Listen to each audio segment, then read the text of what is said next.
जय श्री राम भक्तों, आज हम देखेंगे कि कैसे धर्म की स्थापना के लिए प्रभु भगवान श्री राम युद्ध से पहले भी शांति का मार्ग चुनते हैं। वे अपनी परम वीर भक्त अंगद को रावण के दरबार में अंतिम संदेश लेकर भेजते हैं ताकि लंका विनाश से बच सके।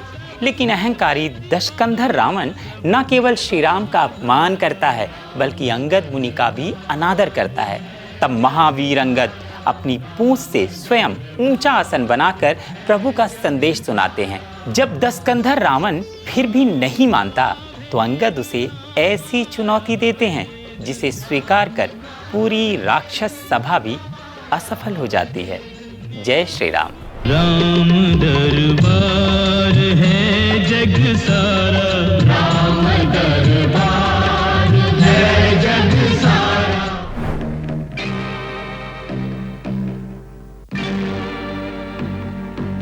सावधान! कौन हो तुम? राजदूत। किसका राजदूत? अपने स्वामी श्री राम प्रभु का दूत। आने का उद्देश्य? लंका नरेश रावण को अपने स्वामी श्री राम प्रभु का संदेश देने। वहीं खड़े रहो। सेनापति की अनुमति मिलने पर ही आगे बढ़ सकोगे। मैं अनुमति की प्रतीक्षा करूंगा। कौन है? शत्रु का दूत है। शत्रु का दूत है, सेना नायक को सूचित कर दो।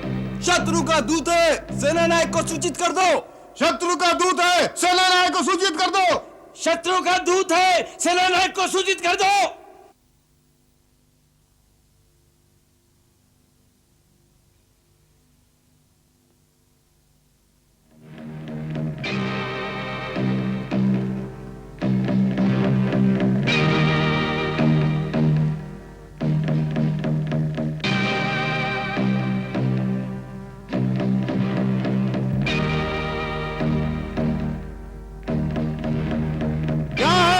सेना नायक जी शत्रु का दूत है, अंदर आने की आज्ञा चाहता है। आने दो, परंतु उससे कहो कि अपनी सेना को पीछे लौटा दे, तत्पश्चात द्वार खोले जाएंगे।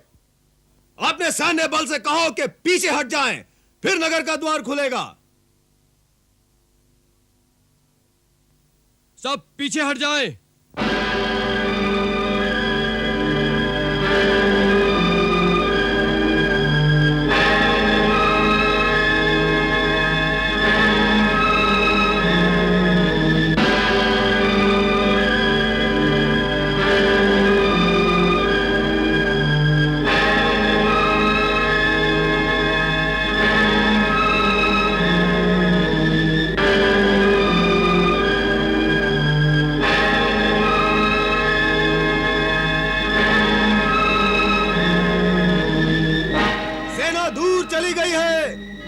द्वार खोल दिए जाए।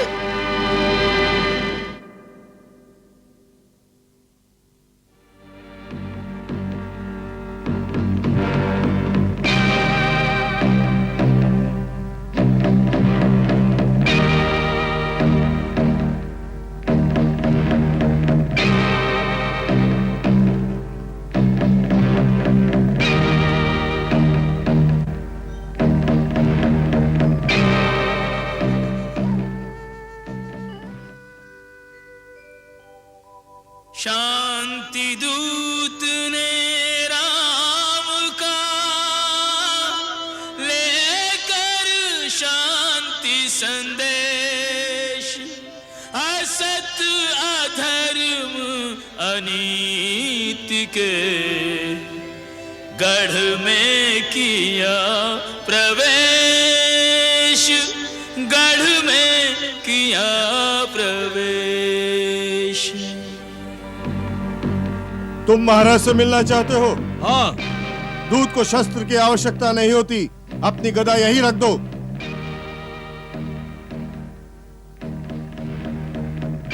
जय श्री राम।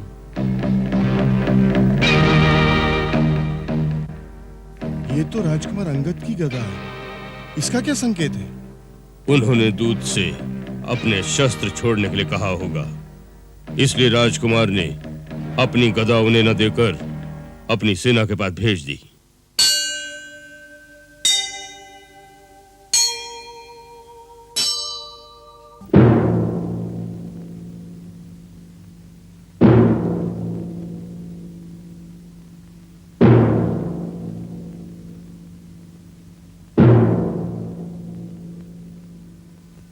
लंकेश्वर की जय हो।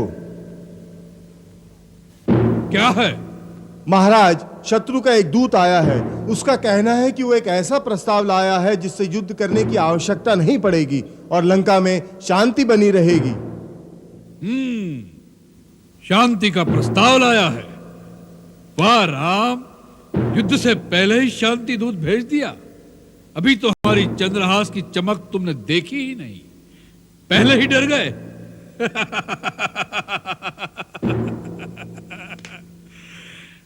भेजो उस दूत को। जो आज्ञा महाराज।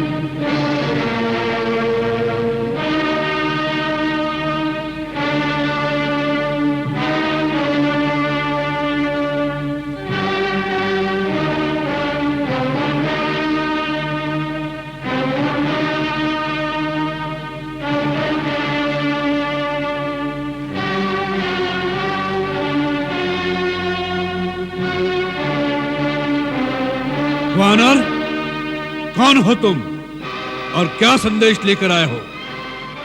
महाराज, सभ्य देशों के राज दरबारों का विधान है कि दूसरे राज्य से आए हुए राजदूत का आदर करके पहले उसे आसन दिया जाए, फिर सम्मान सहित उसका आतिथ्य करके उससे उसके आने का कारण पूछा जाए।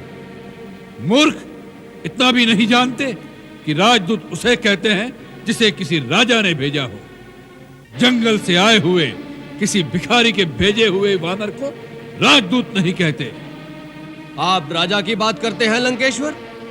मैं जिनका दूत हूं वो तो राजाओं के भी राजा है, राजेश्वर हैं। वो केवल इस भूमि खंड के ही नहीं वरन तीनों लोकों के स्वामी हैं। देवताओं, वेदों और विधि के भी वही नायक हैं। मैं उन्हीं त्रिलोकेश्वर का, श्री राम का राजदूत हूं। वह हरि है, हर है या ब्रह्मा है? कौन है वह? तुम इतने बड़े बड़े वार्तालाप जिसके लिए सुना रहे हो, उस तुम्हारे राम की वास्तविकता केवल इतनी ही है कि वह एक भटकता हुआ वनवासी है जिसे अपने राज्य से भी निकाल दिया गया है।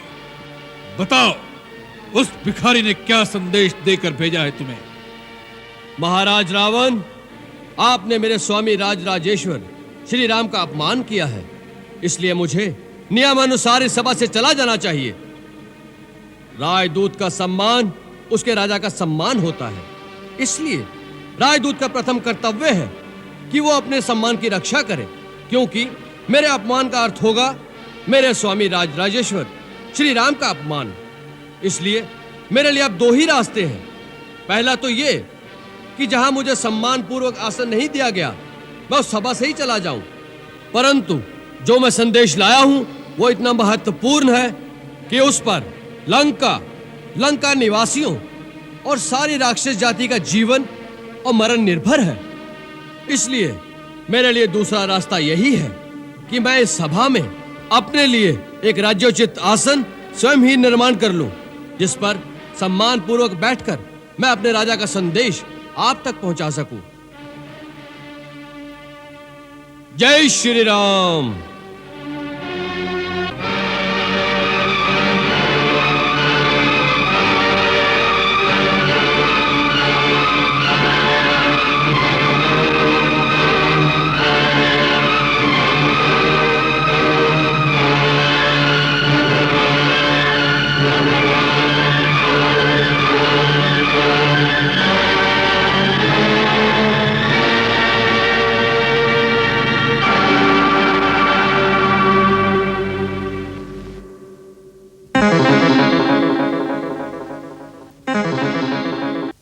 हे दशग्रीव, अब मेरे आने का कारण सुनो। मैं आपके हित और भलाई के लिए श्री रघुवीर का दूत बनकर आया हूं। महाराज, मेरे पिता से आपकी मित्रता थी, इसलिए भी मैं आपको भली सम्मति देने आया हूं। आपका उत्तम कुल है। आप पुलस्त ऋषि के पौत्र हैं। आपने शिव जी और ब्रह्मा जी की पूजा करके उनसे बहुत से वर पाए हैं और आपने सब काम सिद्ध किए हैं। उसी शक्ति से आपने समस्त लोकपालों को भी जीत लिया है, परंतु फिर आपने किसी संगदोष अथवा कुमति के कारण उन शक्तियों का दुरुपयोग करके ऋषि, देवता, गंधर्व, अप्सरा, नाग, यश और राजाओं का बड़ा अपराध किया है। उसी राजमत से अंधे होकर आप अब जगत जननी सीता जी को हर लाए हैं। जब पाप कर्म इस प्रकार अपनी पराकाष्ठा को पहुंच जाते हैं तो दैवी शक्तियों को पाप का नाश करना ही पड़ता है, परंतु उस नाश के साथ ही पापी की घोर दुर्गति होती है। उसका अंत बड़ा भयानक होता है और मृत्यु उपरांत उसकी दशा अत्यंत दुखदायी होती है। आपके पाप आज आपको उसी सीमा पर ले आए हैं। मैं आपके हित के लिए आपको यही परामर्श देने आया हूं कि यही एक ऐसा क्षण है जब आप चाहे तो श्री राम से क्षमा मांगकर उनकी शरण में चले जाएं। श्री राम की यह आन है कि सच्चे हृदय से शरण में आने वाले के दोषों को नहीं देखते। जिसने शरण में आकर पुकारा कि मेरी रक्षा कीजिए प्रभु, मेरी रक्षा कीजिए, ऐसी आर्त पुकार सुनते ही प्रभु अपने शरणागत को अभय प्रदान कर संसार के समस्त दुखों से मुक्त कर देते हैं। उनके बाणों में तीनों लोगों को एक साथ भस्म कर देने की शक्ति होते हुए भी वो एक सच्चे वीर की भांति दया को नहीं छोड़ते। इसलिए आप मेरी मानिए, इसी समय गले में कुल्हाड़ी डालकर और दांतों में तिनका दबाकर अपने समस्त कुटुंबियों के साथ श्री राम की शरण में जाकर माता जानकी को बड़े आदर के साथ उनके पति को लौटा दें। श्री राम ऐसे उदार और कृपालु हैं कि आपके क्षमा शब्द कहने से पहले ही वो आपको क्षमा कर देंगे। अच्छा, हमारे क्षमा मांगने पर वे हमें क्षमा कर देंगे, इस बात का तुम हमें विश्वास दिलाते हो? हम सीता को लेकर अपने कुटुंब सहित दांतों में तिनके दबाए उनसे क्षमा मांगने के लिए इतनी दूर उनके शिविर तक जाएं और वे हमें क्षमा न करें और बंदी बना ले तो सारा जग हम पर हंसेगा। इस बात का विश्वास हमें कैसे हो? महाराज रावण, प्रभु पर विश्वास रखना ही पड़ता है। जिसे प्रभु पर पूर्ण विश्वास नहीं होता उसे प्रभु की प्राप्ति कभी नहीं हो सकती। आपको आश्वस्त करने के लिए मैं इतना बता दूं कि जब वानर सेना ने सुसज्जित होकर लंका को चारों ओर से घेर लिया और सब लंका पर धावा बोलने के लिए श्री राम प्रभु की आज्ञा की प्रतीक्षा कर रहे थे, तो उस समय उन करुणा के सागर ने मुझे बुलाकर स्वयं कहा कि जाओ, रावण से जाकर कहो कि मैं युद्ध की ज्वाला में लंका की निर्दोष प्रजा की आहुति नहीं देना चाहता। यदि वो जानकी को पूरे सम्मान के साथ मेरे हवाले कर दे तो मैं अभी उसे क्षमा कर दूंगा और लंका से वापस चला जाऊंगा। मैं शांति चाहता हूं। तुम मेरे शांति दूत बनकर महाराज रावण के पास जाओ। यह बात राम ने स्वयं कही? तुम मुझे मेरी सीता दे दो, मैं वापस चला जाऊंगा। मैं युद्ध नहीं करूंगा, मुझे शांति चाहिए। जी महाराज, उन्होंने स्वयं कहा था। यही बात तो हम तुम्हारे मुंह से सुनना चाहते थे। यही बात राम ने कही कि मैं युद्ध नहीं करूंगा, मुझे शांति चाहिए। मूर्ख, इस बात में तुझे राम की करुणा दिखाई दी, उसका भय दिखाई नहीं दिया कि रण क्षेत्र में रावण के सामने आने के विचार से ही उस धनुर्धारी के हाथ पांव कांपने लगे। जिसकी प्रिय पत्नी को कोई हर के ले गया हो, उस शत्रु के लिए इतने महीनों से उसके रक्त में प्रतिशोध की कोई ज्वाला नहीं भड़की, तो फिर वो क्षत्रिय का रक्त नहीं होगा। वो तेरा परमवीर जो भिखारियों की भांति हमसे सीता की भीख मांग रहा है, उससे जाकर कह दो कि सीता कोई भिक्षा में देने वाली वस्तु नहीं है। ऐसे अनमोल रत्न को तो अपने बाहुबल से जीतना पड़ता है। माता सीता को उन्होंने अपने बाहुबल से ही जीता था। महाराज, शायद आप भूल गए कि वो शिव धनुष जिसे श्री राम प्रभु ने तिनके की भांति उठाकर तोड़ दिया था, उसी धनुष पर अपने बाहुबल की परीक्षा करने कभी आप भी गए थे और सुना है वो आपसे उठाया भी नहीं गया था। प्रतिशोध वीरता की निशानी नहीं होता और कायर में शत्रु को क्षमा करने का साहस नहीं होता। इन दंत कथाओं में क्या रखा है मूर्ख वानर? तुमने कहा था तुम्हारे पिता हमारे मित्र थे, परंतु अपने कुल का परिचय नहीं दिया तुमने। महाराज, देवराज इंद्र के पुत्र महाराज बाली का मैं पुत्र हूं। मेरा नाम अंगद है।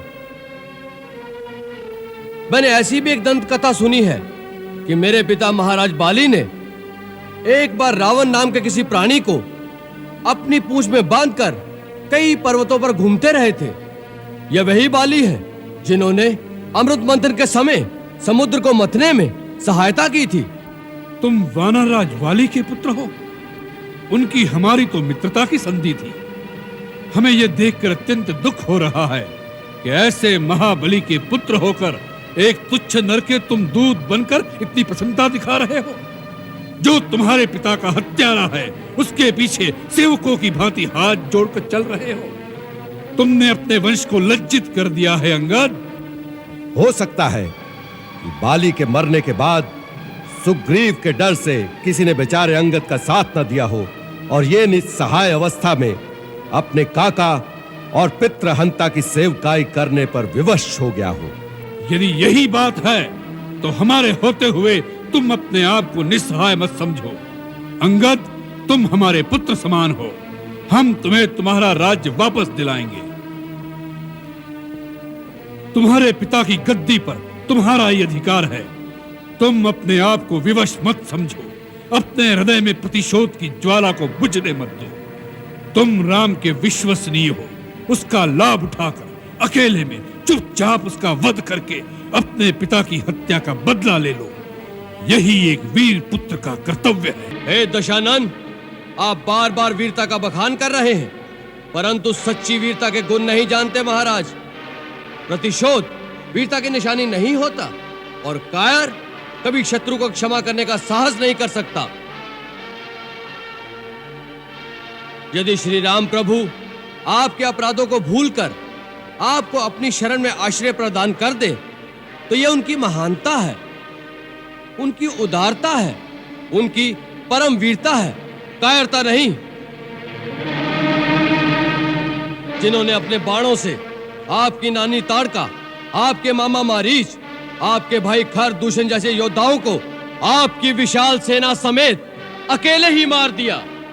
उन्हें शक्तिहीन मत समझिए, वो तीनों लोगों के स्वामी हैं। मेरे महाबली पिता ने मरते समय मुझे ये भेद बताया था और आज्ञा दी थी कि मैं उनके श्री चरणों की सेवा करता रहूं। इसलिए आपको मुझ पर दया करके मेरी सहायता की आवश्यकता नहीं। अब अपने आप पर दया कीजिए और हो सके तो श्री राम की शरण में जाकर अपने देश और राक्षस जाति का नाश होने से बचा लीजिए। बस!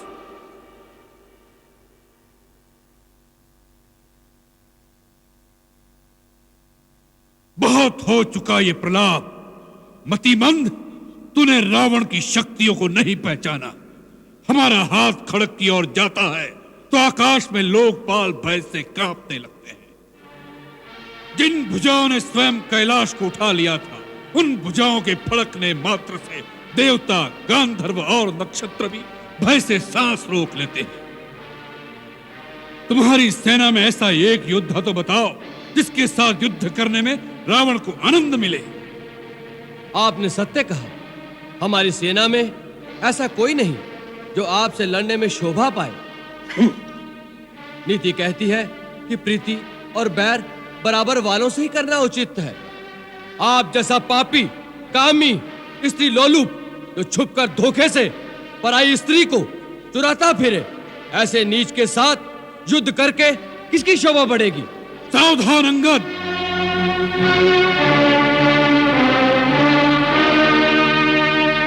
ये मत समझो कि तुम दूत बनकर आए हो इसलिए कुछ भी कहो हमारे हाथों बचे रहोगे।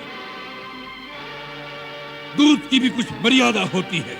यदि रावण के सामने सीमा से आगे बढ़ा तो यही तेरा शेष प्रलाप होगा। अब आगे, यदि तुझे रावण की सहायता नहीं चाहिए तो उसके क्रोध से डरो। रावण रावण कितनी बार इस नाम को दोहराएंगे महाराज? मैं ये जानना चाहता हूँ कि जगत में कितने रावण हैं। मैंने कितने ही रावणों के नाम अपने कानों से सुन रखे हैं। महाराज, इनमें से आप कौन से रावण हैं?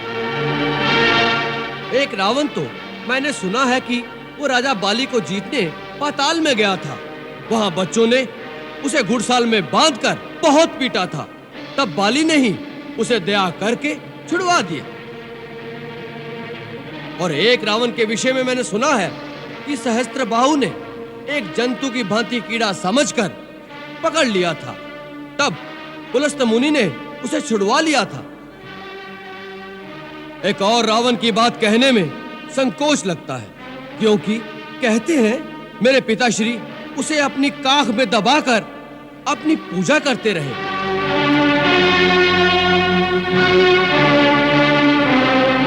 ऐसे ऐसे वीरों में से आप कौन से रावण हैं महाराज? मूर्ख, हम वही बलवान रावण हैं जिनकी भुजाओं की लीला कैलाश पर्वत जानता है। हमारी शूरवीरता को उमापति महादेव जी ने स्वीकार किया। अपने शीश रूपी पुष्प चढ़ा चढ़ाकर हमने जिसकी पूजा की। हमारी भुजाओं का पराक्रम दिक्पाल जानते हैं। हमारी छाती की कठोरता को दशों दिशाओं के हाथी जानते हैं। उन दिग्गजों के दांत इस छाती से टकरा टकरा कर टूट गए। हम वही जग प्रसिद्ध प्रतापी रावण हैं जिसके चलने से पृथ्वी इस प्रकार डोलती है जैसे नाव में कोई हाथी सवार हो जाए। उस रावण के सामने तू उस मनुष्य राम की बात करता है। शठ, वानरों की सहायता से उसने समुद्र पर सेतु बांध लिया। यही उसकी प्रभुता है। समुद्र को तो पक्षी भी लांग लेते हैं, उससे वे सभी शूरवीर नहीं हो जाते।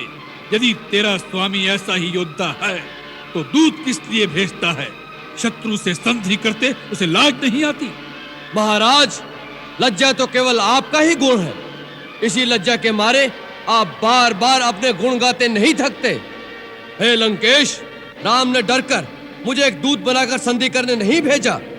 श्री रघुवीर ने यह सोचकर भेजा है कि सियार को मारने से शेर की शोभा नहीं होती। इस कारण वो तुम पर दया करना चाहते हैं, परंतु तुम दया के पात्र नहीं हो। अब श्री राम की अंतिम चेतावनी तुम्हें सुनाता हूं। उन्होंने कहा है कि मैं तुम्हारे अपराधों का दंड देने लंका के द्वार पर आ गया हूं। ब्रह्मा के वर के कारण तुम्हें जो अभिमान है उसके नष्ट होने का अब समय आ गया है। राक्षस अधम, यदि तुम सीता को लेकर मेरी शरण में नहीं आए तो मैं इस पृथ्वी को राक्षसहीन कर दूंगा। जिस बल के भरोसे तुमने छल से सीता का हरण किया है, उस बल को आज युद्ध भूमि में दिखाओ। मैं मंत्री, पुत्र और बंधु बांधुओं सहित तुम्हारा वध करूंगा, क्योंकि तुम्हारे मारे जाने से तीनों लोक निश्चित हो जाएंगे। इस रावण रूपी जहाज के डूबने का समय आ गया है। अब भी समय है। जिसे श्री राम की शरण में आना हो वो आ जाए। वानर!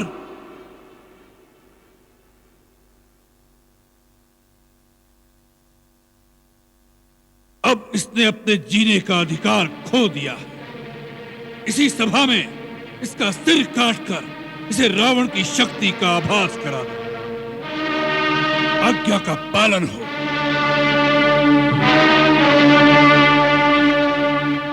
ठहरो महाराज, ये बेचारे आपकी शक्ति मुझे क्या दिखाएंगे? मैं आपको अपनी शक्ति दिखाता हूं। जय श्री राम, जय श्री राम।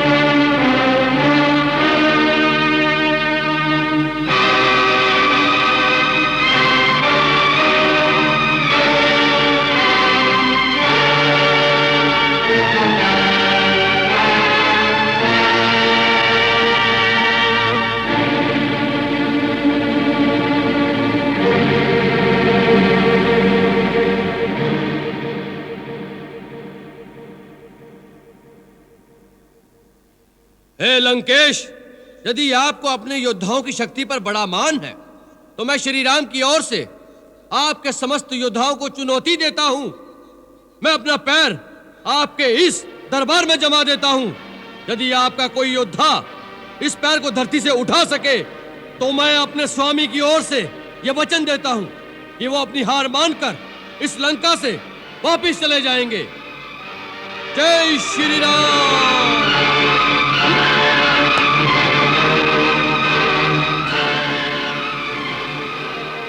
समुझ प्रताप राम कपि कोपा,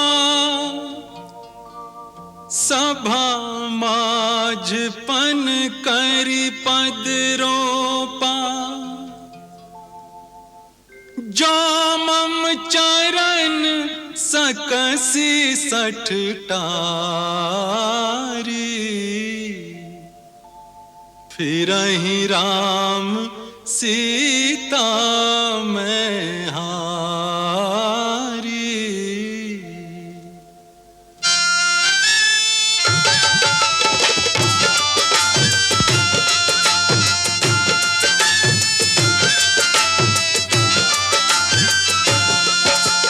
गड़ गयो खंभ हमारा, गड़ गयो खंभ हमारा। हिम्मत हो तो याहे उखारो, अंगद बीच सभा में ठारो। बोले राम जी की जय, अंगद बीच सभा में ठारो। बोले राम जी की जय। पैर पकड़कर इस बंदर को धरती में पछाड़ दो।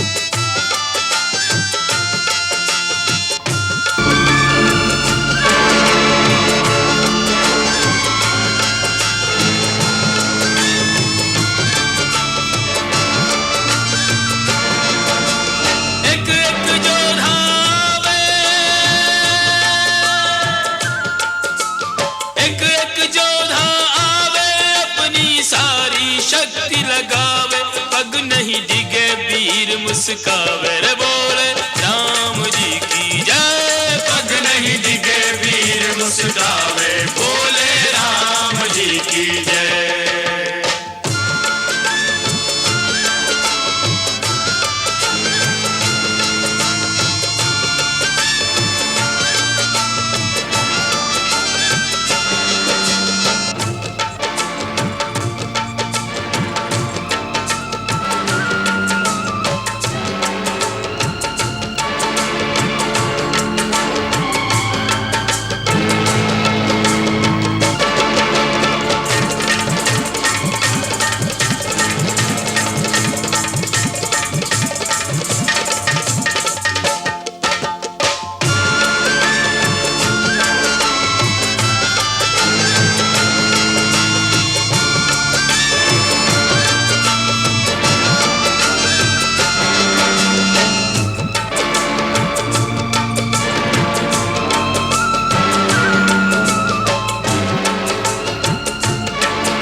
मुस्कावे रे बोले राम जी की जय। पग नहीं डिगे वीर मुस्कावे बोले राम जी की जय।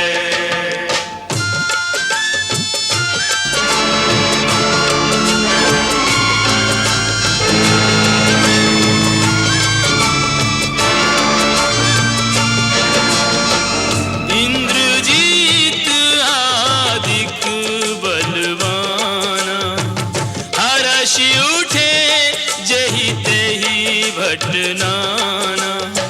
सत नहीं डोले जैसे सतवंती नारी को, मन नहीं डिगे जैसे साधु ब्रह्मचारी को।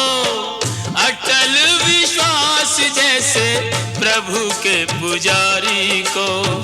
पग है अटल यो अंगद बलधारी को। सभा अचंबित सारी, ओ सभा अचंबित सारी, ऐसो नहीं देखो प्रणधारी। या को राम भरोसा भारी बोले राम जी की जय। या को राम भरोसा भारी बोले राम जी की जय। बोले राम जी की जय। बोले राम जी की जय। बोले राम जी की जय।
मूर्ख, चरण पकड़ने हैं तो जाकर श्री राम के चरण पकड़, जिनके चरणों में मुक्ति का द्वार है।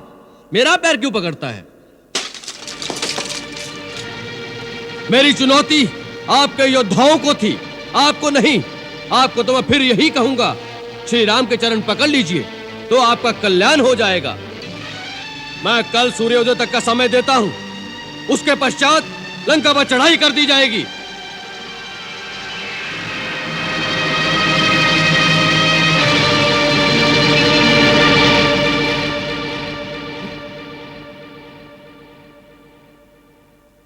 भैया, ये किसका मुकुट है?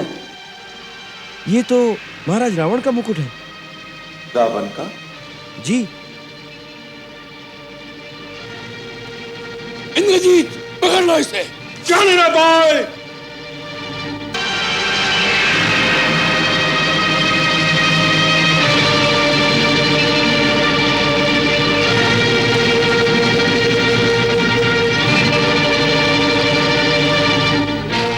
आज हम उस पावन कथा का आरंभ देखेंगे जहां अयोध्या नरेश महाराज दशरथ के जीवन का सबसे बड़ा दुख सामने आता है, जो है संतान ना होना। गुरु वशिष्ठ के मार्गदर्शन पर वे ऋषि श्रृंग मुनि से पुत्र कामिष्ठी यज्ञ करवाते हैं। यज्ञ की पूर्णाहुति पर अग्निदेव दिव्य खीर प्रदान करते हैं, जिसके प्रभाव से महाराज दशरथ के घर भगवान श्री राम, भरत, लक्ष्मण और शत्रुघ्न का अवतार होता है। पूरी अयोध्या आनंद से झूम उठती है। आगे हम देखेंगे कि कैसे चारों राजकुमार गुरुकुल में शिक्षा प्राप्त कर ज्ञान, शौर्य और मर्यादा के अद्भुत आदर्श बनकर लौटते हैं। जय श्री राम। राम दरबार है जग सारा, राम दरबार है जग सारा।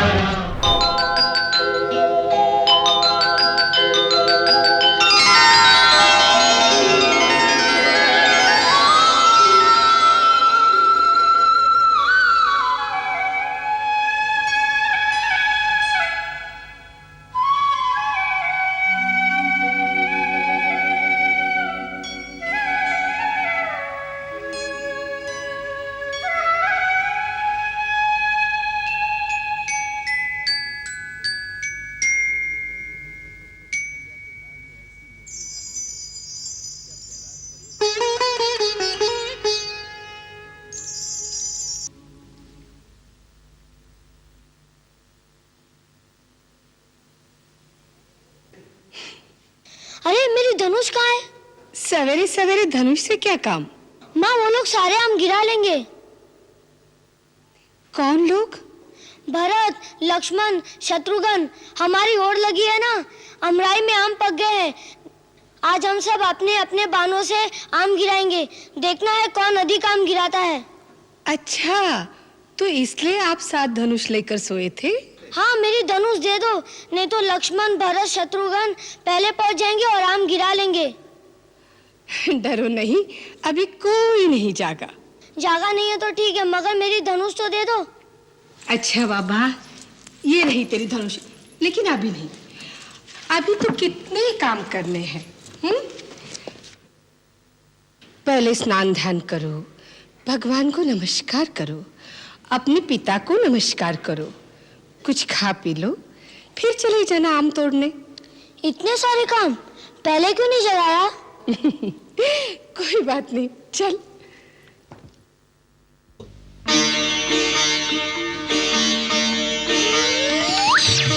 देखो मेरा आम गिर गया।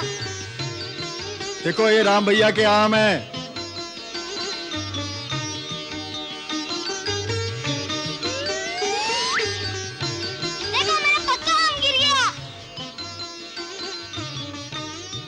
देखो ये भरत भैया के आम हैं।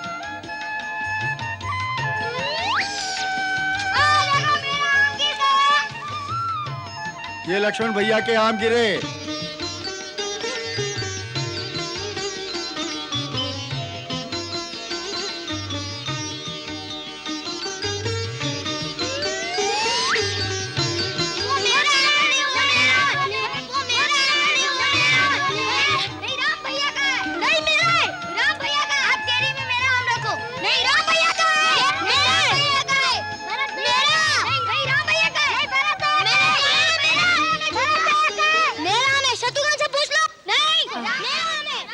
कितना आनंद भरा दृश्य है।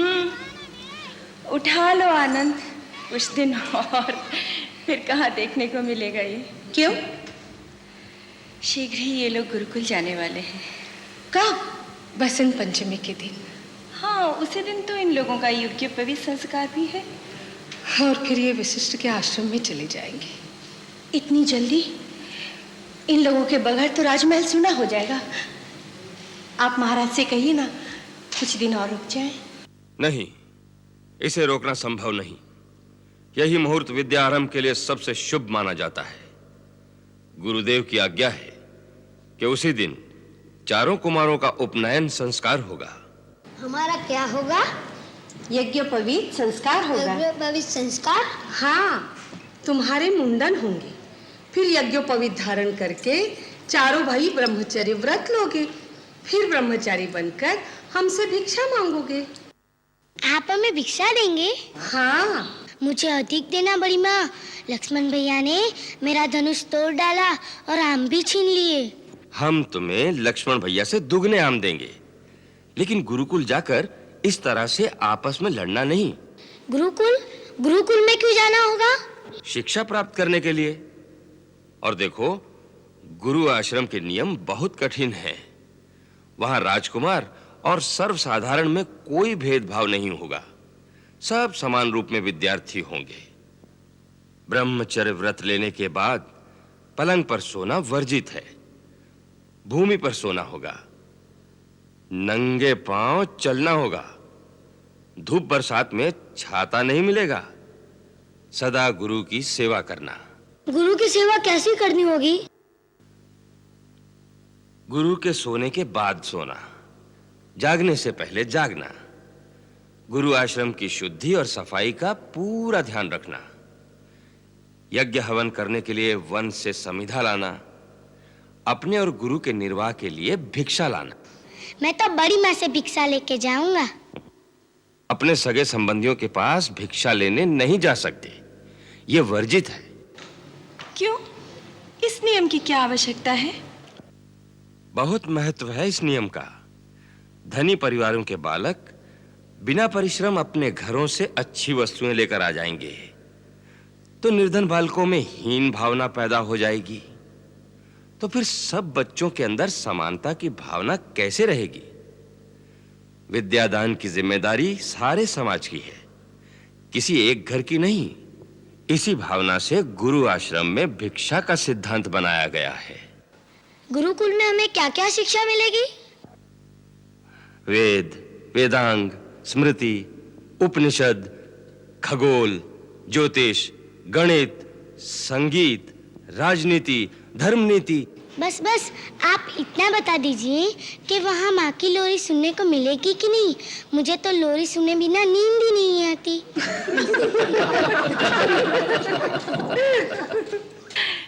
लो और सुनो। गुरुदेव वशिष्ठ ने इसकी जन्म कुंडली देखकर कहा था, शत्रु भी दहल उठेंगे इसके नाम से। और ये जन्म भर माँ की लोरियां ही सुनता रहेगा। बड़ा वीर पुरुष बनेगा तू तो। क्या वीर पुरुष लोरी नहीं सुनते? हाँ,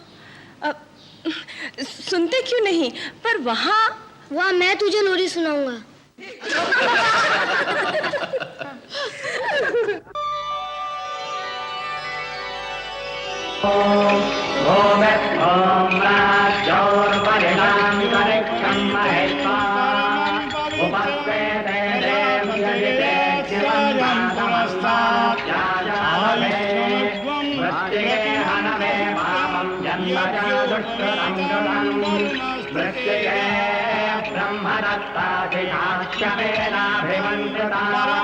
मृत्तिके देहि मे पुष्टिं त्वयि सर्वं प्रतिष्ठितं मृत्तिके प्रतिष्ठिते सर्वं तन्मे नमृत्तिके ॐ राज्योर्वरिणान्तरिक्षं महित्वा उपस्थिते देव्यजिते शिवं नादमन्नात्याजातथे मृत्तिके हन मे पापं जन्मजा दुष्कृतं कृतं मृत्तिके ब्रह्मदत्ताधिकाश्यमेनाभिमन्त्रिता मृत्तिके देहि मे पुष्टिं त्वयि सर्वं प्रतिष्ठितं मृत्तिके प्रतिष्ठिते सर्वं तन्मे नमृत्तिके। ब्रह्मचारी राम, भरत, लक्ष्मण, शत्रुघ्न, तुम किसके ब्रह्मचारी हो? आपके गुरुदेव। सर्वप्रथम तुम ब्रह्मा के ब्रह्मचारी हो, फिर वज्रधारी इंद्र के, पश्चात अग्नि देवता के, तत्पश्चात मेरे ब्रह्मचारी हो। अब मैं सूर्य देवता की आज्ञा से तुम्हें शिष्य रूप में स्वीकार करता हूं। गुरु और शिष्य के बीच सर्वदा प्रेम और विश्वास बना रहे। मेरे जो उत्तम गुण हो तुम केवल उन्हें ही ग्रहण करना, मेरे अवगुणों को ग्रहण नहीं करना। अब मेरा पहला उपदेश ग्रहण करो। सत्यम वद, धर्मम चर, मातृदेवो भव, पितृदेवो भव, आचार्य देवो भव। अब चारों मेरे साथ मूल मंत्र का उच्चारण करो। ओम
भवति भिक्षां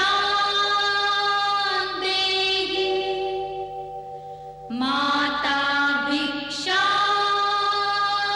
देहि।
भिक्षा लेकर ब्रह्मचारी किसी के घर नहीं रुकते। वत्स, गुरु आश्रम में चलो। गुरुदेव, बाहर रथ तैयार है। देवी, विद्या का व्रत लेकर बटु ब्रह्मचारी के लिए सवारी वर्जित। कल्याणमस्तु। चलो।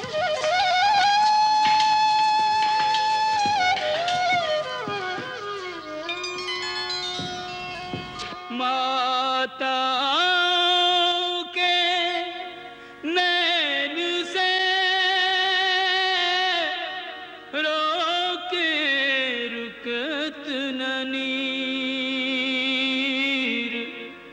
दशरथ से राजा प्रबल, सोहु आज अधीर, सोहु आज अधीर।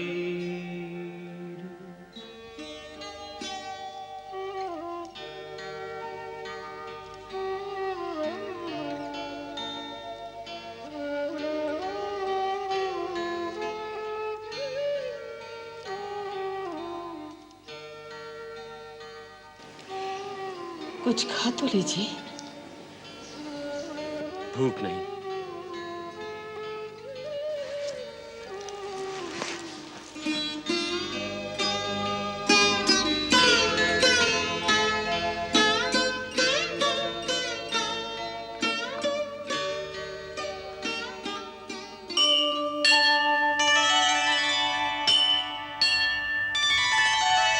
या कुंदेन्दु तुषार हार धवला या शुभ्रवस्त्रावृता या वीणावरदण्ड मण्डितकरा या श्वेतपद्मासना या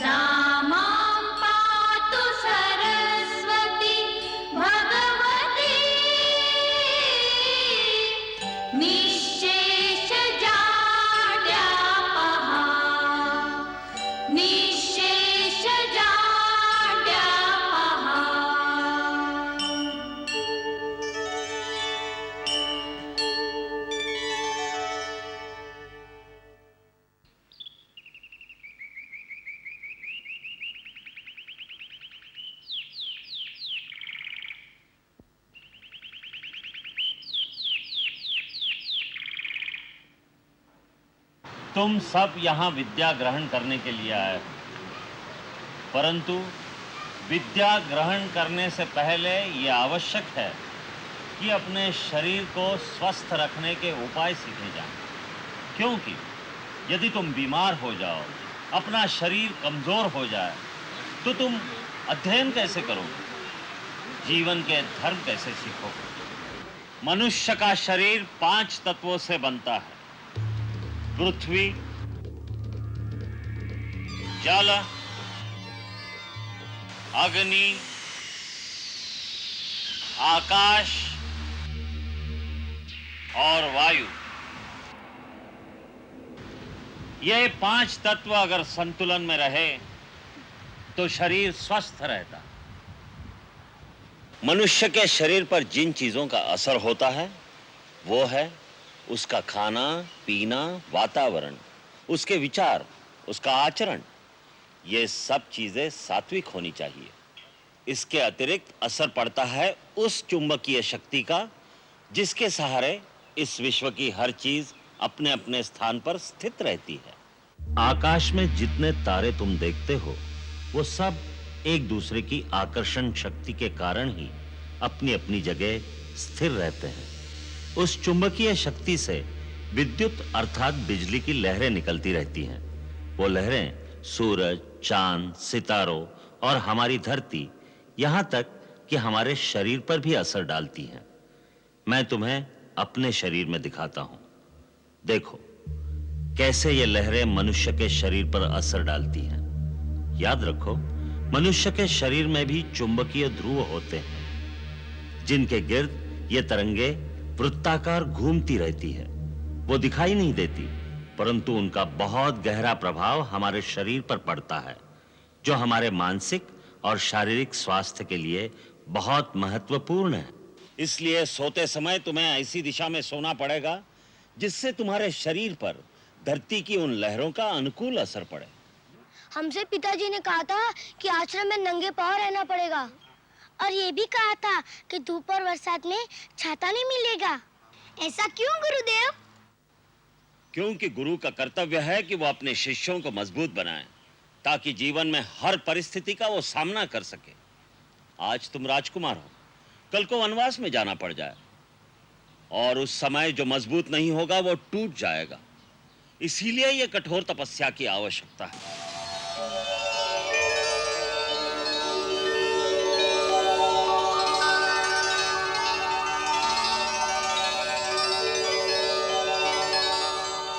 रहने दो, यहाँ झाड़ू मैं स्वयं दे दूंगी। श्वेता, झाड़ू ले लो इन सबसे। नहीं, हम हमको तो ये झाड़ू देना है, ये गुरुदेव की आज्ञा है गुरु माता। गुरुदेव की आज्ञा है तो गुरुदेव के आश्रम में जाकर झाड़ू देना। ये माता का आश्रम, ये काम की नहीं विश्राम की जगह है।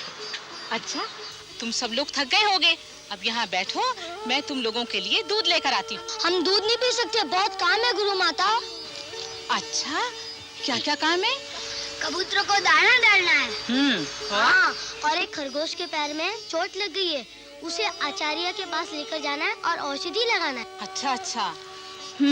और वो बचवा है ना कालू, वह हिरनी को बहुत तंग करता है, घास भी नहीं खाने देता, उसे भी गौशाला में बंद कर के रखना है। अच्छा अच्छा, तब तो बहुत सारे काम करने हैं तुम लोगों को। अच्छा, ये तो बताओ, तुम लोगों को अपनी अयोध्या याद आती है?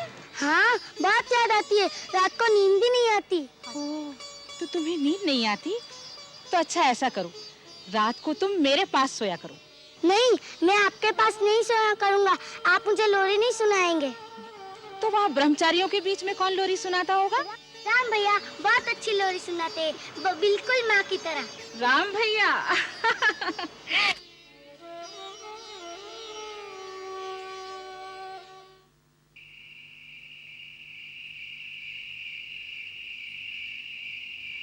राम भैया लोरी सुनाओ ना। ठहरो, पहले भरत भैया के हाथ में पट्टी बांधो, फिर लोरी सुनाऊंगा।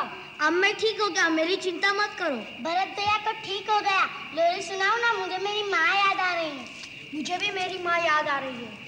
हाँ राम भैया, मुझे भी मेरी माँ याद आ रही है। मुझे भी मेरी माँ याद आ रही है। हाँ राम भैया, सबको माँ याद आ रही है, लोरी सुनाओ ना। अच्छा अच्छा, मैं लोरी सुनाता हूँ।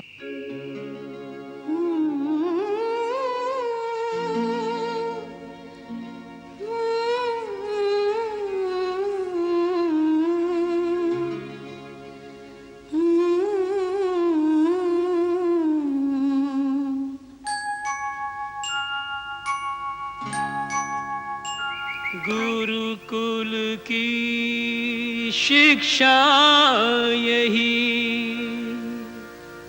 सब हो एक समान।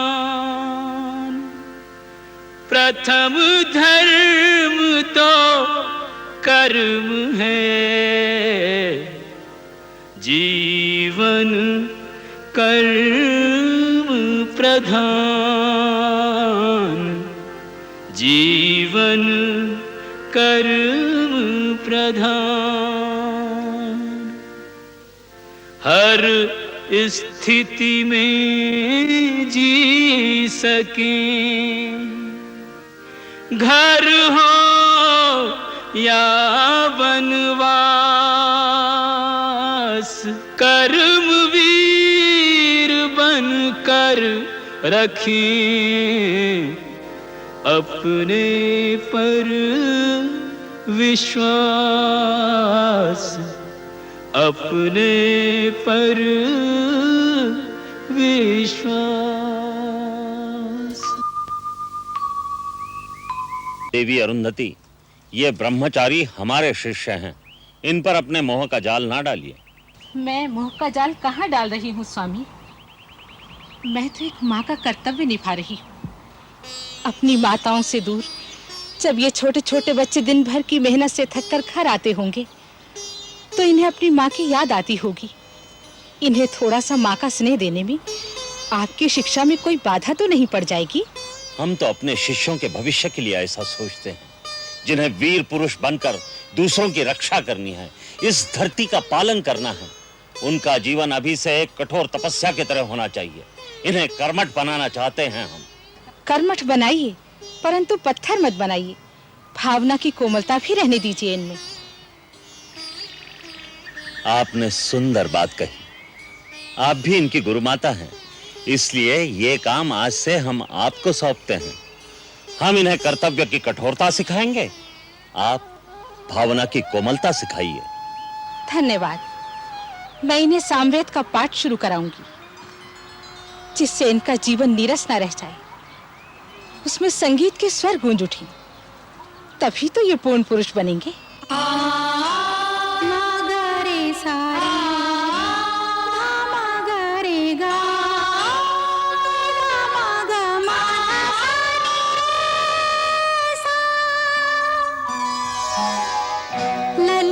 करे नव भोर वंदना, ललित करे नव भोर वंदना। सूर्य बिखेरे रंग सुनहरे, सूर्य बिखेरे रंग सुनहरे, मंद मंद बहे पवन चंदना। ललित करे नव भोर वंदना, निरे गम पद मरे ग निरे ग नि गरे सा। सांझ भई पंछी घर आए, सांझ भई पंछी घर आए। मुदित मन यमन राग दोहराए, सांझ भई सारे मा पानी साई नि ध पध मरे ग सा। राग देश करे रैन सुहागन, छाया नट छाया रही आंगन, छाया नट छाया रहे आंगन। मध्य रात में उठे सोहिनी,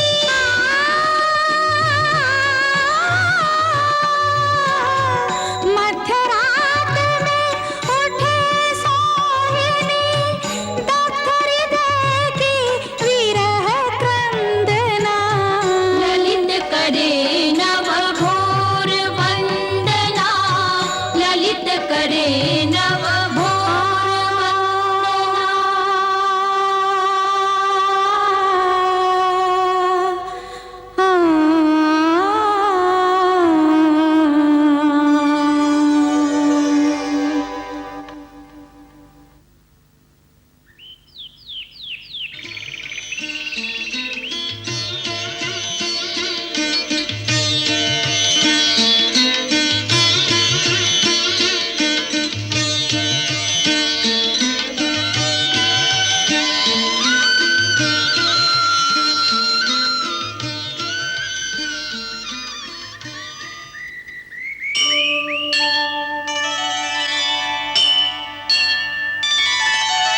या कुंदेन्दु तुषार हार धवला,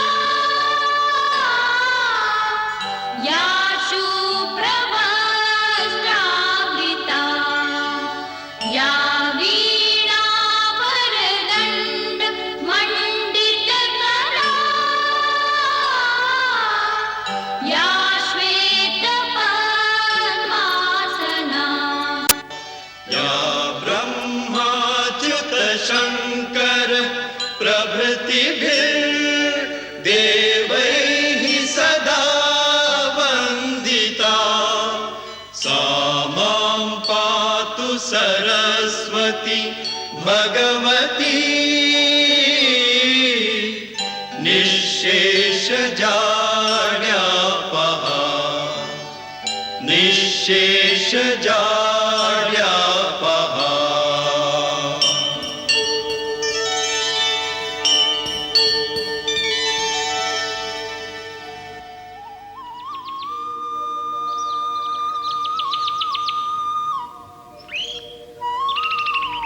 सर्वमंगलमांगल्ये शिवे सर्वार्थ साधके, शरण्ये त्र्यंबके गौरी नारायणि नमोस्तुते।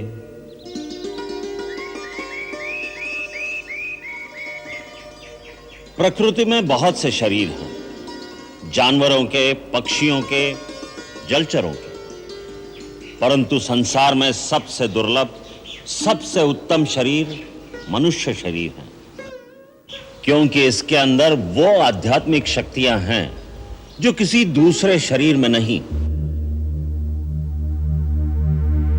आध्यात्मिक और मानसिक शक्ति का यह भंडार हर मनुष्य शरीर में होता है, भले ही वो शरीर ऊंची जाति का हो या नीच जात का हो, किसी रंग या किसी नस्ल का हो, प्रकृति उसमें भेदभाव नहीं करती।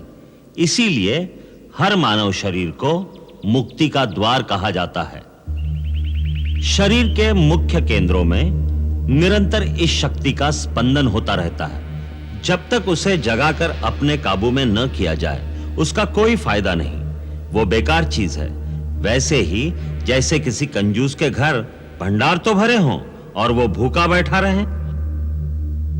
हर मानव शरीर में इस शक्ति के 7 केंद्र होते हैं जो योगाभ्यास द्वारा जागृत किए जा सकते हैं। मैं तुम्हें अपने शरीर में ये 7 चक्र दिखाता हूं।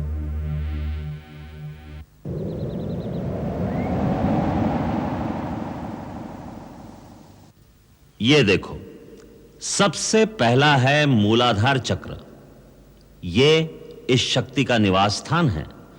यहां जिस रूप में यह शक्ति निवास करती है उसे कुंडलिनी भी कहते हैं। गुरु की कृपा और सहायता से इस शक्ति को यहां से जगाकर दूसरे केंद्र तक पहुंचाया जाता है, जिसे स्वाधिष्ठान चक्र कहते हैं। फिर स्वाधिष्ठान चक्र को भेद कर जब यह शक्ति आगे बढ़ती है तो तीसरे केंद्र पर पहुंचती है, जिसे मणिपुर चक्र कहते हैं। फिर मणिपुर चक्र का भेदन करके इस शक्ति को आगे बढ़ाकर चौथे केंद्र पर पहुंचना होता है। इसे अनाहत चक्र कहते हैं। यहां से विशुद्ध चक्र और फिर यह शक्ति अज्न चक्र को जागृत करती है। अज्न चक्र श्वेत वर्ण और भ्रुकुटी के मध्य में 2 पंखुड़ियों के बीच स्थित होता है। उसका बीज मंत्र है ओम ओम। यदि इस परम शक्ति का दुरुपयोग किया जाए या इसमें कोई भूल की जाए तो यही शक्ति बेकाबू हो जाती है, जिससे साधक भटक जाता है और भटका हुआ साधक खतरनाक होता है। वो इस शक्ति से दूसरों का भी नाश कर सकता है और अंत में यही शक्ति उसका भी नाश कर देती है। इसलिए यह आवश्यक है कि गुरु की आज्ञा और सहायता के बिना यह अभ्यास न किया जाए। जब यह शक्ति जागृत होती है तो सब केंद्रों में ऊर्जा और तेज का एक ऐसा वेग होता है जैसे गंगा का प्रवाह हो। उसका तेज कई सूर्यों की तरह प्रकाशमान होता है। कुंडलिनी जब आगे बढ़ती है तो साधक को चेतना की अलग-अलग परतों का अनुभव होता है, यहां तक कि जब वो छठे चक्र का भेदन करके सहस्रार तक पहुंचती है तो योगी पूर्ण समाधि में लीन हो जाता है, जहां रोशनी ही रोशनी है, प्रकाश ही प्रकाश है। वहां पहुंचकर एक अलौकिक आनंद की अनुभूति होती है, जहां मानव की चेतना आदि और अंत की सीमाओं को पार कर जाती है। वो परम चेतना की परिसीमा है, जहां तीनों काल और समस्त लोक उसके सामने प्रकाशित हो जाते हैं।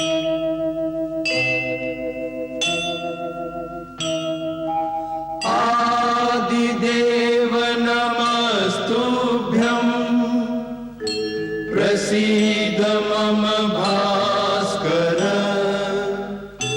दिवाकर नमस्तुभ्यं प्रभाकर नमोस्तुते दिवाकर नमस्तुभ्यं प्रभाकर नमोस्तुते लोहितं रथमारूढं सर्वलोकपितामहं महापापहरं देवं तं सूर्यं प्रणमाम्यहं प्रणमाम्यहं प्रणमाम्यहम्।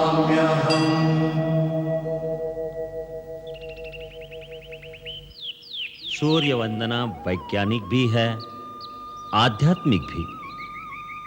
सूर्योदय के समय सूर्य की ओर मुंह करके वंदना करने से शरीर स्वस्थ होता है, मन में प्रकाश आता है और जीव के अंदर ऊर्जा बढ़ती है। यही समय योग साधना के लिए भी उत्तम होता है। योग क्या है? योगा चित्तवृत्ति निरोधा। मन की सारी वृत्तियों को रोककर एक ही केंद्र पर मन का ध्यान लगाने को योग कहते हैं। योग से मन काबू में आ जाए तो सारी सिद्धियां मिल जाती हैं, क्योंकि मन ही इस संसार में सबसे शक्तिशाली है। वही मनुष्यों के बंधन और मोक्ष का कारण होता है, वही पाप और पुण्य का करता है। पुण्य क्या है, पाप क्या है गुरुदेव? किसी जीव का दुख दूर करना, उसे सुख पहुंचाना, उससे प्रेम करना, यही पुण्य है, यही धर्म है। और किसी को पीड़ा देना, किसी का मन दुखाना, यही अधर्म है, यही पाप है। प्रेम ही पुण्य है, घृणा ही पाप है। इन्हीं पाप पुण्यों में घिरा हुआ जीव एक योनि से दूसरी योनि में जन्म लेता, मरता और फिर जन्म लेता रहता है। ये जन्म लेना क्या होता है गुरुदेव? मरण? गुरुदेव, ये मरण क्या होता है?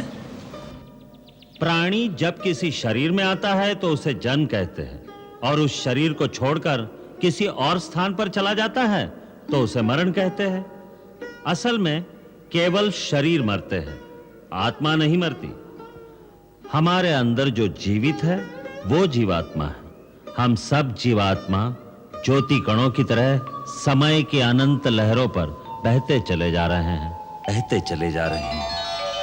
असल में हर जीवात्मा इस अनंत पथ पर अकेली ही सफर करती है। रास्ते में द्वीपों की तरह कई धरतियां, कई लोक आते हैं जहां हम जन्म लेते हैं, जहां जन्म लेकर हम दूसरे जीवों के साथ मिलने बिछड़ने, दोस्ती दुश्मनी का खेल खेलते हैं। फिर एक दिन वहां का शरीर भी छोड़कर हम समय की लहरों पर फिर से अकेले ही आगे चल देते हैं। बिछड़ने वालों का मोह थोड़ी दूर तक पीछा करता है, परंतु जीव तो नए नए रूप धारण कर लेता है। नया जन्म होने तक वो कई नए नए लोकों के बीच नए नए रूपों में अकेला ही भटकता रहता है, भटकता रहता है, भटकता रहता है। इसका अंत कहाँ है? अंत केवल मुक्ति में है, और मनुष्य मुक्ति तभी पा सकता है जब पाप और पुण्य दोनों से परे हो जाए, क्योंकि पाप और पुण्य दोनों ही जंजीरें हैं, एक लोहे की, एक सोने की। परंतु जब तक जिएगा कर्म तो करेगा ही। वह कर्म या तो पाप होगा या पुण्य होगा। फिर प्राणी कैसे छूटेगा माया के इस बंधन से? तुमने ठीक कहा राम, कर्म तो करना ही पड़ता है, परंतु जब कर्म निष्काम कर्म हो जाता है, फल की इच्छा से रहित हो जाता है, तो जीव कर्म फल से मुक्त हो जाता है। इसके दो ही सरल तरीके हैं, एक भक्ति और दूसरा साक्षी भाव का अभ्यास करना, अर्थात कर्ता का अहंकार छोड़ना, कर्ता होते हुए भी दृष्टा हो जाना। कर्ता होते हुए दृष्टा कैसे हो सकता है गुरुदेव? मेरे पास आओ, मैं बताता हूं।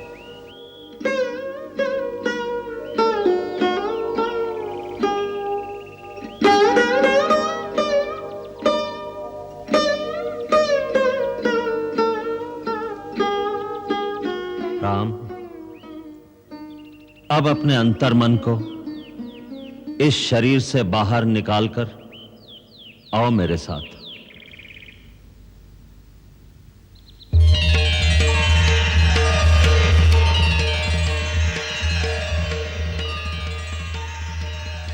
अब यहां से देखो, अहंकार और माया का संसार।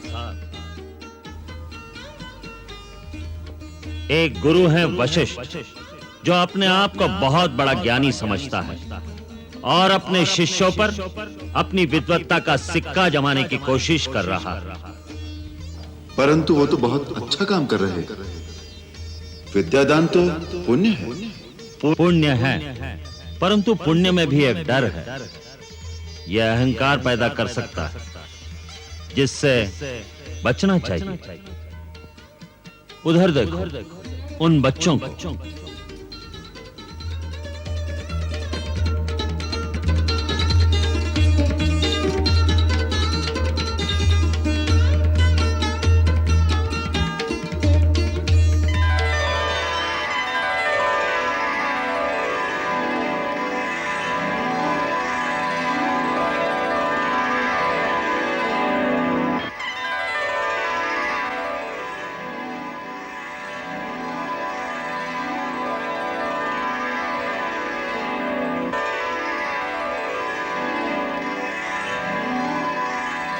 ये अभी साथ पढ़ रहे थे अभी लड़ रहे हैं। इन्हें इनका अहंकार लड़ा रहा है,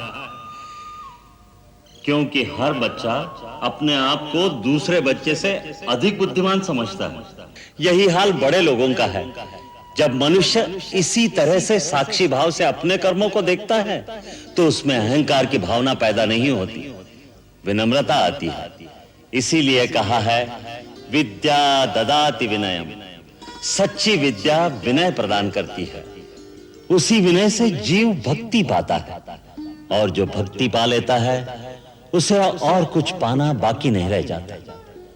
वो जहां बैठता है वही तीर्थ स्थान बन जाता है, जो कहता है वही शास्त्र हो जाता है। राम, आज इतना ही। आज महाशिवरात्रि, भगवान की पूजा करनी है।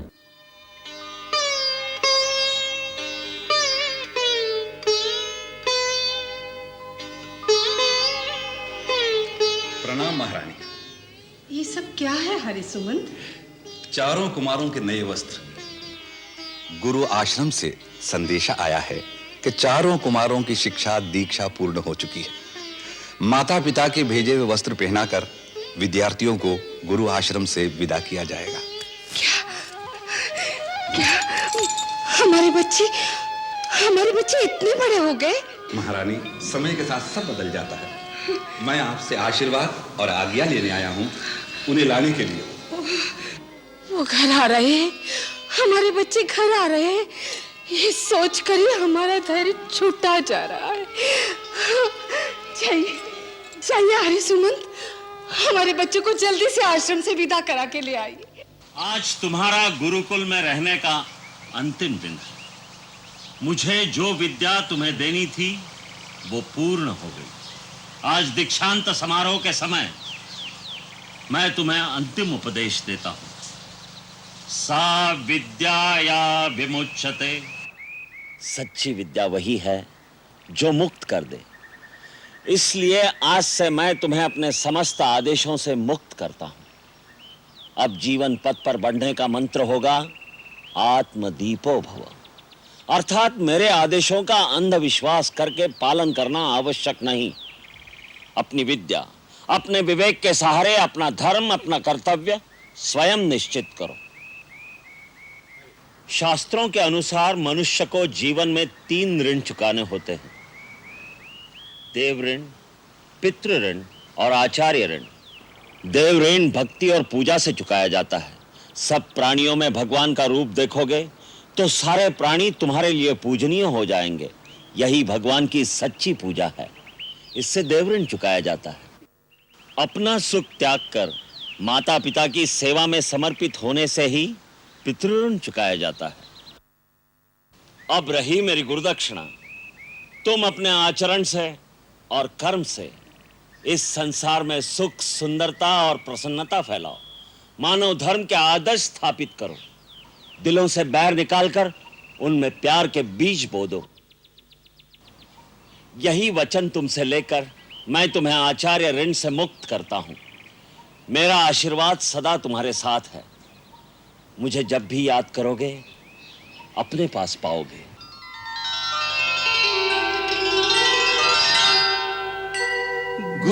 गुरुर्ब्रह्मा गुरुर्विष्णु गुरुर्देवो महेश्वरा गुरुर्साक्षात् परब्रह्म तस्मै श्री गुरुवे नमः। तस्मै श्री गुरुवे नमः।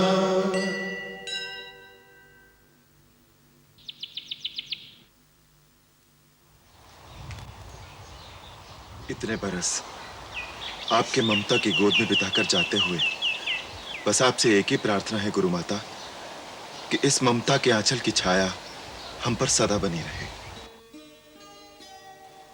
जाने अनजाने यदि हमसे कोई भूल चूक हुई हो तो हमें क्षमा करना। तुम तो कोई भूल कर ही नहीं सकते राम। ऐसी मोहनी डालकर जा रहे हो कि तुम्हें भूलना मुश्किल हो जाएगा। महादेवी को प्रणाम।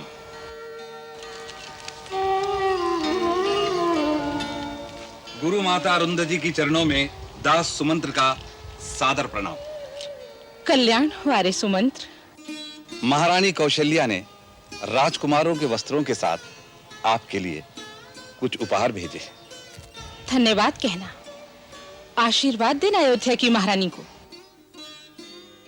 राम, भरत, शत्रुघ्न, लक्ष्मण, आर्य सुमंत्र अयोध्या के महामंत्री और तुम्हारे पिता के बाल सखा भी हैं। इन्हें प्रणाम करो। प्रणाम आर्य सुमंत्र। चिरंजीवी हो, यशस्वी हो। आप ठीक समय पर आ गए हैं आर्य सुमंत्र। इन्हें अयोध्या भेजने से पहले राजकुमारों की तरह सुसज्जित करने में आपको हमारी सहायता करनी होगी, वरना कहीं महारानियां ये ना कहें कि हमारे राजकुमारों को फूहड़ और गंवार बनाकर भेज दिया है। चलिए।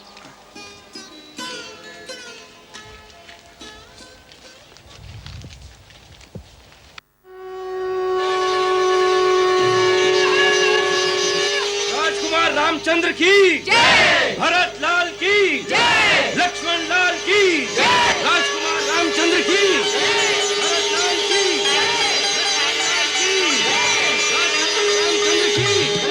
भरत लाल की लक्ष्मण लाल की रामचंद्र की।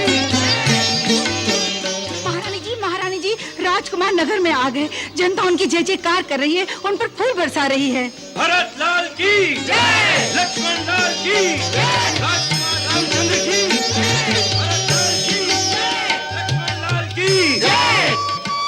राजकुमारों का रथ मणिकरण चौक तक आ पहुंचा है। जनता खुशी से पागल हो रही है। लेकिन मैं पूछती हूँ, और राजमहल में कब पहुँचेंगे? राजकुमार रामचंद्र की जय, भरत लाल की जय। राम जी तो महाराज जितने ऊंचे हो गए हैं, वही शेरों जैसी छाती, चौड़े कंधे, नजर ही नहीं टिकती। मैं तो अपने भरत लाल को देख भी आई हूँ। भीड़ में बड़ी मुश्किल से घुसकर इतना बड़ा हो गया है। अच्छा, सच? राम कैसा दिखता है?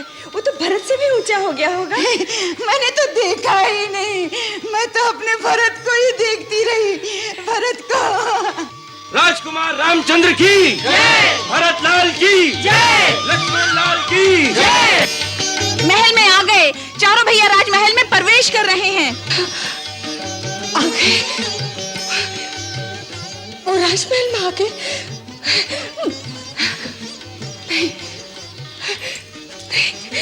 क्या हुआ महारानी? मैं नहीं जाऊंगी। इतनी खुशी मुझसे कैसे सह जाएगी?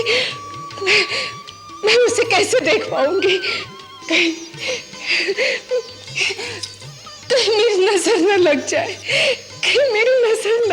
उन्हें।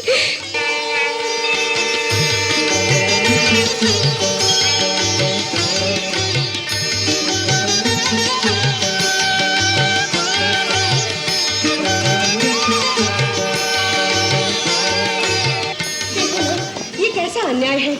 गुरुदेव राजकुमारों को सीधे महाराज के कक्ष में ले गए। उन्हें माताओं का कुछ भी ख्याल नहीं। हमें भी तो उनकी प्रतीक्षा थी। क्यों ना हम महाराज के कक्ष में ही चले? परंतु गुरुदेव क्या कहेंगे?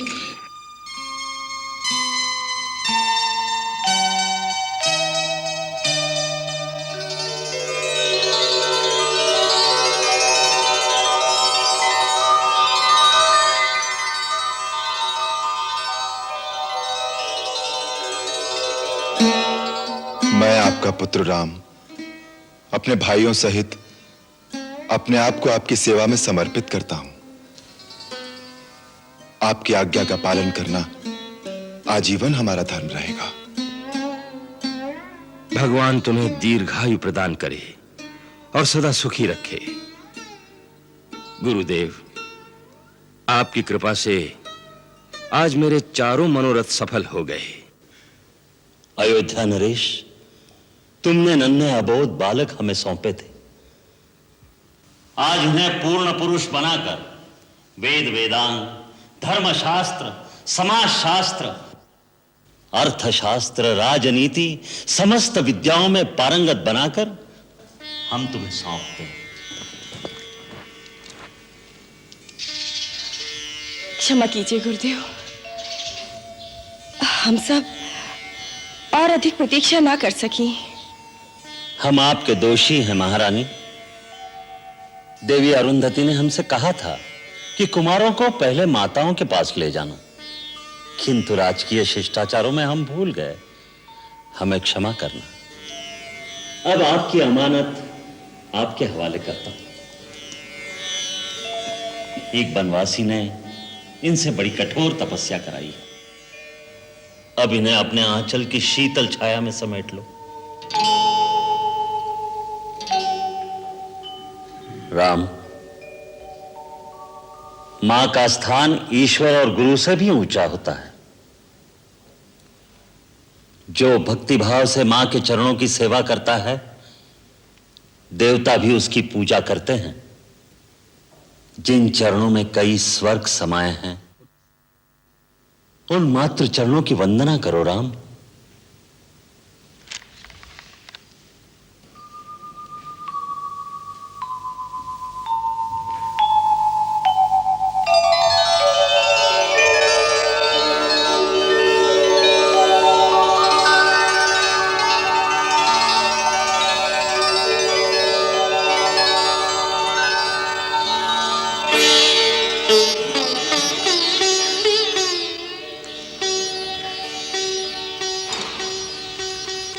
राम,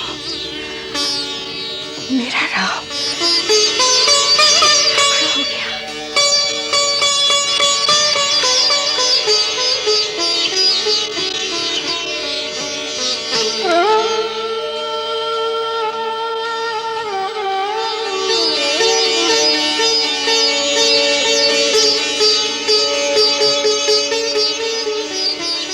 जुग जुग जियो, सदा खुश रहो।